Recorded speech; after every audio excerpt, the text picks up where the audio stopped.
Hello my dear students, आज के topic में हम लोग बात करेंगे critical angle and total internal reflection के बारे में। तो this is the most important topic of ray optics. ध्यान से देखिए इस पूरे वीडियो को और हम लोग समझेंगे about critical angle and total internal reflection. तो क्रिटिकल एंगल समझने से पहले थोड़ा सा कॉन्सेप्ट हम लोग समझते हैं रिफ्रैक्शन का। एक बार रिवाइज करते हैं रिफ्रैक्शन को।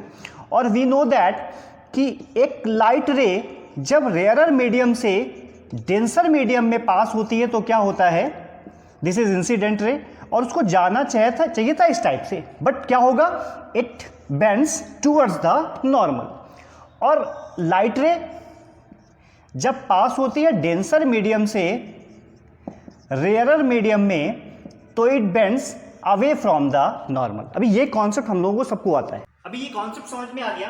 अब बात करते हैं क्रिटिकल एंगल की। तो क्रिटिकल एंगल समझने के लिए तो ड्रॉ करते हैं एक surface and suppose this is medium 1 and this is medium 2 और medium 1 is rarer medium while medium 2 is comparatively denser medium. और एक लाइट सोर्स है एस जिससे लाइट पास होती है from denser medium to rarer medium.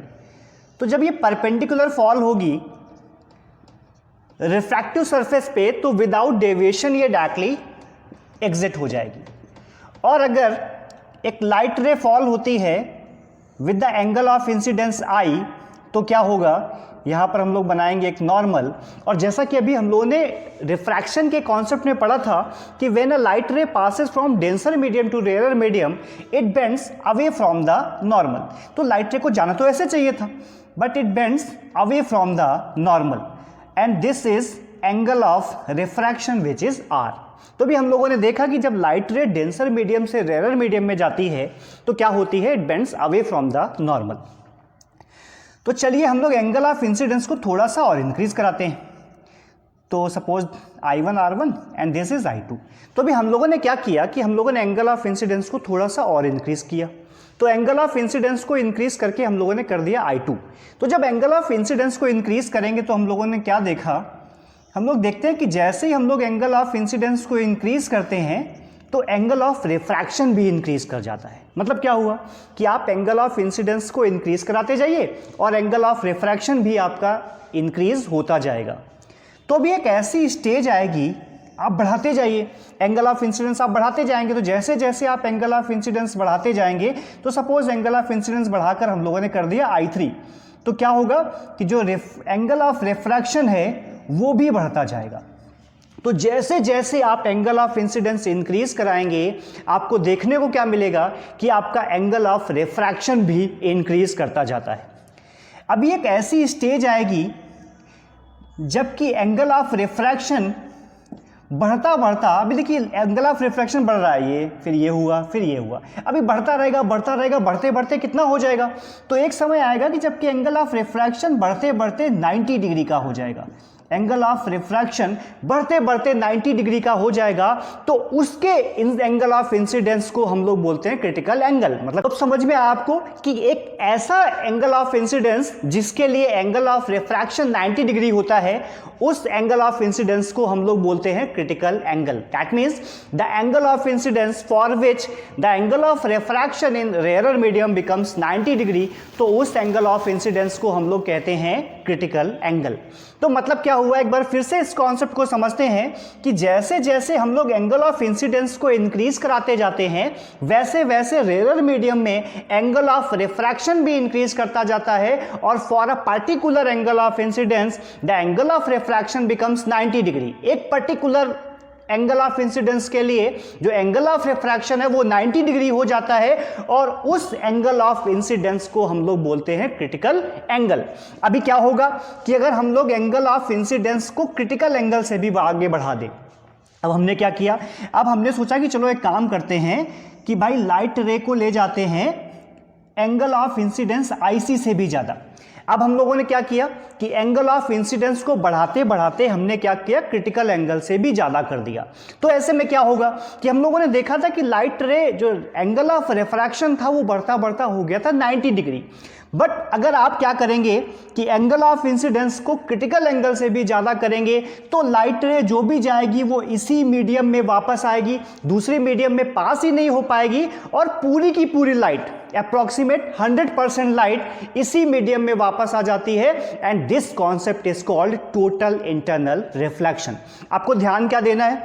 ध्यान देना है कि देखिए ये रिफ्रैक्टिव सरफेस है, रिफ्लेक्टिव सरफेस नहीं है, this is a refractive surface. But अगर आप एंगल ऑफ इंसिडेंस को इंक्रीज कराकर क्रिटिकल एंगल से ज्यादा करते हैं तो लाइट रे दूसरे मीडियम में पास ही नहीं हो पाती है, वो पूरी की पूरी लाइट रे इसी मीडियम में वापस आ जाती है और इसको हम लोग बोलते हैं टोटल इंटरनल रिफ्लेक्शन, जिसको शॉर्ट में कहते हैं TIR। तो समझ में आया आपको what is the meaning of critical angle? तो चलिए एक बार फिर से समझ लेते हैं कि जैसे जैसे एंगल ऑफ इंसिडेंस आप इंक्रीज कराते जाते हैं तो उसके रेस्पेक्ट में एंगल ऑफ रिफ्रैक्शन भी इंक्रीज होता है और इंक्रीज करते करते एक ऐसी स्टेज आती है for which angle of refraction in rare medium बढ़ते बढ़ते 90 डिग्री का हो जाता है। तो इस एंगल ऑफ इंसिडेंस को आप बोलते हैं क्रिटिकल एंगल, इसको हम लोग बोलते हैं क्रिटिकल एंगल। तो क्रिटिकल एंगल क्या होता है कि एक ऐसा एंगल ऑफ इंसिडेंस जिसके लिए एंगल ऑफ रिफ्रैक्शन 90 डिग्री होता है, उस एंगल ऑफ इंसिडेंस को हम लोग बोलते हैं क्रिटिकल एंगल। और अगर आप एंगल ऑफ इंसिडेंस को क्रिटिकल एंगल से भी ज़्यादा कर दें, if I becomes greater than IC, तो क्या होता है कि पूरी की पूरी लाइट रे इसी मीडियम में वापस आ जाती है और this concept is called total internal reflection. समझते हैं mathematical expression for critical angle and total internal reflection. तो suppose this is a beaker and we filled water up to depth D and this is a light source S, और ये एक light source ले लिया है S, और यहाँ से अगर लाइट रे परपेंडिकुलर फॉल होगी तो ये डायरेक्टली दूसरे मीडियम में विदाउट डेविएशन निकल जाएगी। Suppose this is medium 1 and this is medium 2 and given that 1 and 2 equal to n। तो ये रेयर मीडियम है and this is denser medium. तो भी हम लोग यहाँ पर देखेंगे कि जब लाइट रे यहाँ पर फॉल होगी विद एंगल I तो भी डेंसर से रेयर में जाएगी तो क्या हो जाएगा, अवे फ्रॉम द नॉर्मल। तो यहाँ से लाइट रे निकलती हुई इसे दिखेगी। बट अगर हम लोग एंगल ऑफ इंसिडेंस को बढ़ा करके क्रिटिकल एंगल के इक्वल कर दें, हम लोगों ने क्या किया कि एंगल ऑफ इंसिडेंस को बढ़ाते बढ़ाते क्रिटिकल एंगल के इक्वल कर दिया। और we know that by the concept of critical angle कि अगर एंगल क्रिटिकल एंगल के इक्वल हो जाएगा तो angle of refraction becomes 90 degree, और अगर इसके बाद आप एंगल ऑफ इंसिडेंस बढ़ाते हैं तो लाइट रे दूसरे मीडियम में पास नहीं होगी। दैट मीन्स केवल इस मीडियम इतनी डिस्टेंस तक ही लाइट रे बाहर निकल पाएगी, इसके बाद लाइट रे बाहर नहीं निकल पाएगी। सिमिलरली हियर केवल लाइट रे यहाँ तक बाहर निकलेगी, इसके बाद एंगल ऑफ रिफ्रैक्शन 90 डिग्री हो जाएगा और टोटल इंटरनल रिफ्लेक्शन ऑकर करेगा तो लाइट बाहर नहीं निकल पाएगी।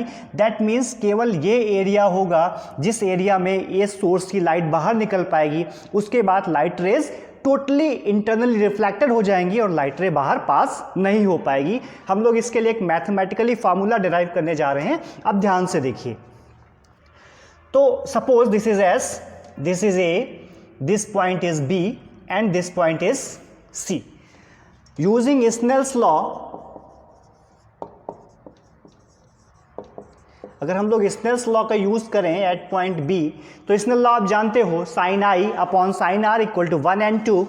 तो साइन एंगल ऑफ इंसिडेंस तो IC है और angle of refraction is 90 degree. Sine IC upon sine R which is 90 degree is equal to 2n1। Light ray यहाँ पर पास हो रही है दूसरे मीडियम से पहले मीडियम में, that is 2n1 and we know that 2n1 is equal to 1 and 2 and given that 1 and 2 is equal to n।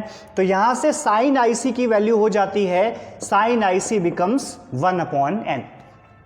अभी क्या होगा, अगर साइन IC पता है 1 अपॉन n, हमें tan IC की वैल्यू फाइंड करनी है और with the help of trigonometry आप आसानी से इसे फाइंड कर सकते हो। तो suppose this angle is IC और साइन IC की बात करें तो perpendicular upon hypotenuse that is 1 upon n। Pythagoras theorem use करेंगे तो इसकी वैल्यू आएगी n स्क्वायर माइनस 1, और यहाँ से अगर आप tan IC की वैल्यू निकालेंगे तो perpendicular upon base which gives 1 upon n square minus 1 and suppose this is equation number 1. तो tan IC की वैल्यू हम लोगों ने फाइंड कर ली 1 upon root n square minus 1.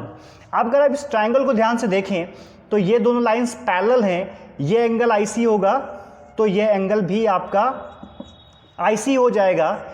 और हम लोग अगर ये डिस्टेंस फाइंड करें कि किस रेडियस में लाइट रे बाहर निकलेंगी, तो सपोज दिस इज R, तो यहाँ पर अगर ट्राइंगल देखें, triangle in the triangle SAB, तो tan IC की वैल्यू हो जाएगी, tan IC will be perpendicular upon base which is R upon base is D. This is equation number 2. अगर हम लोग कंपेयर करें इक्वेशन 1 एंड 2 को, comparing equation 1 and 2 we get R upon D will be equal to 1 upon root n square minus 1. तो R की value हमें मिल जाएगी D upon root n square minus 1. मतलब क्या हुआ कि ये वो मैक्सिमम डिस्टेंस है जिससे लाइट बाहर निकल पाती है। अगर इसके आगे जाएंगे तो लाइट रे बाहर नहीं निकल पाएगी। That means it is the maximum distance जिससे लाइट इमर्ज होती है इन रेयरर मीडियम। तो इसके आसपास हमें ये एक एरिया दिखाई देगा जिसमें लाइट रे इमर्ज होती है। अगर हम लोग इसका एरिया फाइंड करेंगे तो area will be equal to pi R square, that is pi, और आर की वैल्यू पुट करेंगे तो becomes D square upon N square minus 1. तो it will be the area जिससे लाइट रे बाहर पास होगी. तो this was the mathematical representation of total internal reflection and critical angle.